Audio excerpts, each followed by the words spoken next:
What's up, guys? Welcome back. Nick here. This is going to be another Sunday Market Blitz review, just recapping the past week from May 30th. Okay, so this past week that we just saw. So quick run through. Guys, the process for this is every single Sunday we'll come out with the Sunday Market Blitz. We release that at 8 p.m. Eastern Standard Time, and we go over all the analyses that we prepared for the week ahead. Okay, and then we present it to you guys. We send it out. You guys have access to it all week, and then at the end of the week, we'll do the review and see how accurate these played out. Follow them, talk through them, and pretty much just see how we did analysis-wise. So let's jump right into it. We always start off with DXY, which is the US dollar itself. Okay, so this is good to stop onto this chart to kind of understand what the dollar is doing. It makes up for 80% of all trade. It's really important to kind of see if the dollar is doing anything crazy. Hopefully this loads. Why is this taking so long? 1 second. Turn off my Wi-Fi. Yeah. Why is this taking so long? All right, here we go. All right, so DXY, like I was saying, is US dollar strength. And we have analyzed this on the daily time frame, and all we're looking for here essentially was the trend. Is there a bearish trend? Is there a bullish trend? What's the dollar going to do for the week ahead? We did see that we saw a large reversal up here around 103 resistance. Price action had broken a minor support level right in here, and then tanked and started tanking, right? So we were bearish on the 4 hour. We were looking to get our way down towards 100 and then see some sort of reactions from there. Based on this type of volume, the most likely scenario is that price actions just kind of melt down to 100 before we see any reactions, right? And then for us to continue bearish, we need to get below 100 and then see structure below. So it was a pretty straightforward week. I mean, the dollar was bearish. That's really all the info we needed. We're not actually trading this, but let's see how this played out. Okay, so it pushed back up. We are still technically, looking bearish on a lower time frame. We haven't hit 100 yet, so we really still are bullish on the daily. But this would be really the area for reactions this week, right? We want to see either strong rejection off 103 again, pushing us lower, or we're going to break above 103. So this is the key zone as price action is resting against it right now. So this week I'll have a new analysis similar to these two, but slightly different. We'll just mark it up and see what this week could have for us. Okay, so that is DXY. Let's go back to, oh man. All right, hold on, let me reload it. There we go. All right, AUDUSD.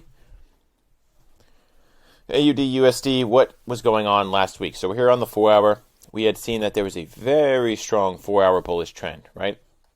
Key characteristics of a bullish trend: higher highs, higher lows. Good, reasonable amount of consolidation between each leg here. But overall, it's holding a pretty steady channel. And the most likely scenario was that the channel was going to continue. Maybe we'd see a higher low closer to 200 EMA, this little pocket of confluence right near our 0712 support level. So that would be ideal. See a higher low there, see price action follow through, and then we would target higher towards resistance. Now, if this channel didn't continue bullish, let's say we saw a rejection right now, what would need to happen for us to consider AU for short scenarios? First, we need to see a break below 0712, structure below in the form of a lower high, good follow through to enter short on, and then boom, that'd be enough for a short scenario. So let's see how it played out. Okay, and it continued bullish, right? It pulled back. We got close to the 200 EMA, but more or less just consolidated. That's what all these candles in here represent. And then it finally took off, hit our resistance level and our projected target, and reverse from there. So we're gonna have to reanalyze this. You can see price action is resting at this minor support level right here, but again, we're also near key resistance. So we're really gonna have to wait on this one. This was a good trade. It played out how we thought it would.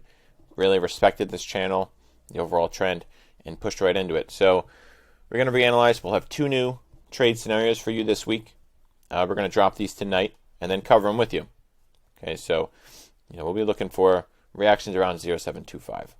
But good trade out of AU. Let's jump over to AJ.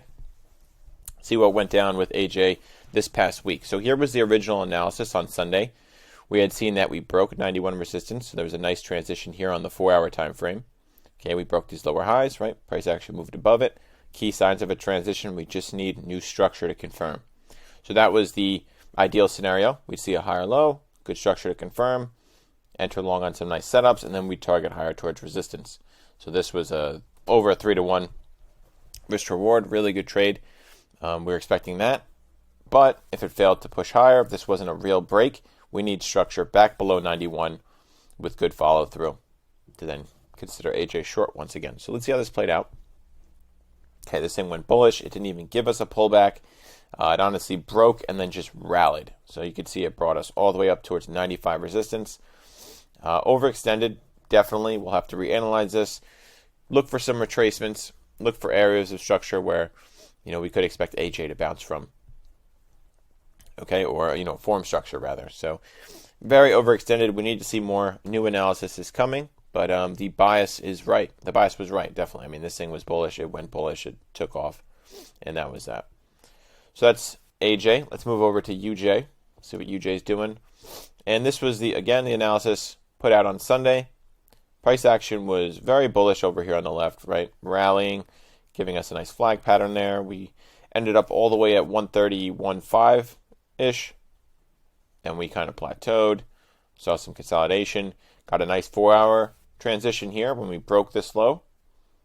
Formed a new low. Came back up. Formed structure below 129.6. So that was the transition confirmed right here once it started pushing lower and following through. And we've been bearish since that point. We've been getting lower lows, lower highs, lower lows, lower highs ever since. So the idea for this week was that we were going to continue bearish, right? That was the most likely scenario. We just needed to see a lower high below 127.5, good structure below, and then we could consider shorts, which was in line with the 4-hour trend. But if that was not going to happen, what did we need to see to consider UJ bullish once again? The first step would be really forming a higher low above 127.5 with good follow through. So conviction would need to kick in, right? Pushing above these highs a significant amount while also introducing more volume, so the candles will look bigger. And then there could be a long scenario in here targeting back towards 129.6. Okay, it all depends on how price action plays out, but when you're getting these low volume candles, there's nothing really to work with. You need more information. So that's why we need something a little more clear. Maybe another higher high, higher low that's a little more defined, and then has a little bit more momentum following towards the upside. So let's see how it played out. Okay, so it honestly just started rallying as soon as we got back above 127.5, right? Huge engulfing. That's that conviction candle that I was kind of explaining, how we got above these prior highs. Significant amount, really in the zone now. Came back for a little retest and then took off from there. So we're honestly back up towards 131, right where all this consolidation was. So this is interesting. I mean, clearly it's a little overextended now, not showing signs of slowing down. It's really just pure bullishness right now. So we'll have to reanalyze, see if we can make sense of this. We may have to jump up higher time frames, but we'll see. But yeah, that's UJ. Definitely went with trade scenario 2.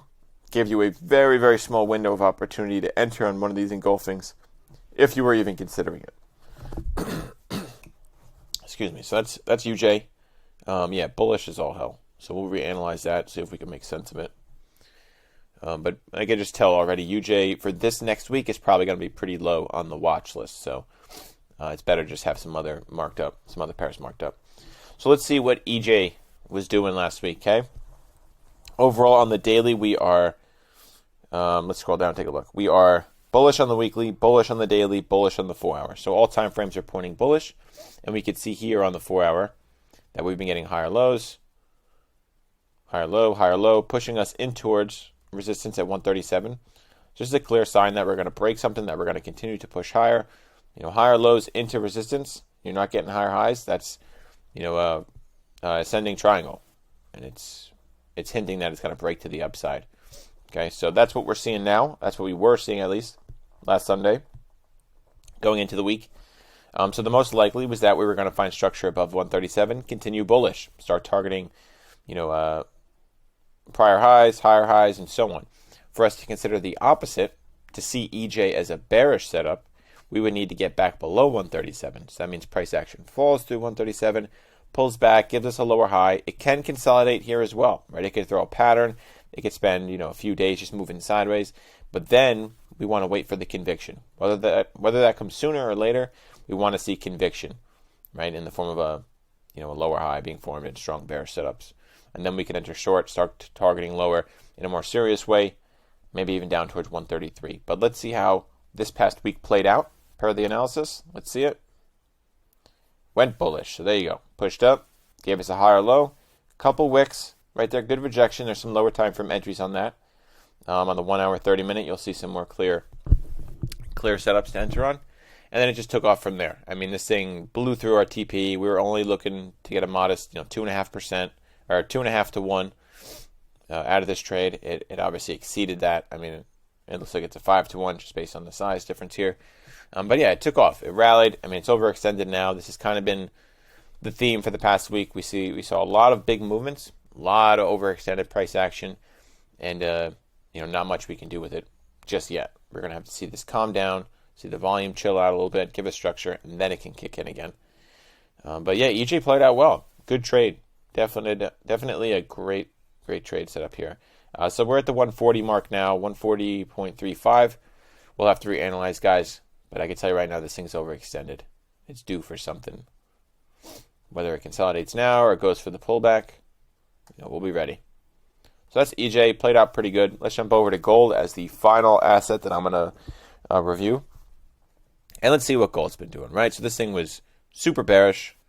If we just scroll down, we're bullish on the weekly, bearish on the daily, but then bullish on the 4 hour. So this is the bullish on the 4 hour. Price action's moving up. We broke this lower high, right?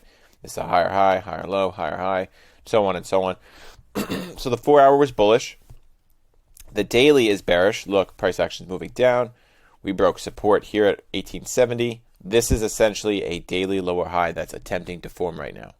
Okay, so the most likely scenario is that the overall bearish trend will continue, right? The 4 hour bullish trend is just a pullback in an overall daily bearish scenario. So we're looking for this to confirm the lower high, see some conviction, start seeing structure, and pushing price action lower. So if that were to happen, we have two areas where we could potentially look for lower highs. One below this area of consolidation, targeting down towards 1830, ultimately down towards 1800. Or if you want to be more conservative, wait for 1830 to break, our weekly, and look for the lower high below. Okay, just looking for structure, just trying to ride trends, not really trying to pull anything crazy out of a hat here, just textbook stuff. I've seen this trade, thousands of times. Just looking for clean structure. We're following. So that's the most likely scenario, is that the overall trend just continues. We continue bearish. We see new lows. But what happens, or what would need to happen for us to consider gold bullish again, right? So this consolidation would have to break in a bullish way, meaning price action moves through 1870, finds us in a high up here. You want good presence. You want a zone to break by a decent amount where you can look at it and say, okay, that zone's broken. You don't want price action to come into this blue zone here, and then you're looking at it and you're like, oh, I think it's broken. It looks like it could be broken. No, you want no question that zone is broken. And then the next step is to look for structure. You want to see that higher low, good follow through, and then we'll look and consider long scenarios. If we see that happen, we'll target back towards 1930 resistance, reanalyze, and repeat the process for the next week.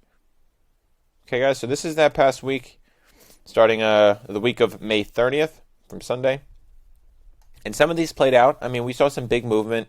We saw a lot of volume. A few of these were pretty spot on. I'm sorry, actually, wait. I didn't play this forward. My bad. All right, so let's play gold forward. So it pushed lower, tried to break the consolidation, right? Failed to confirm a lower high.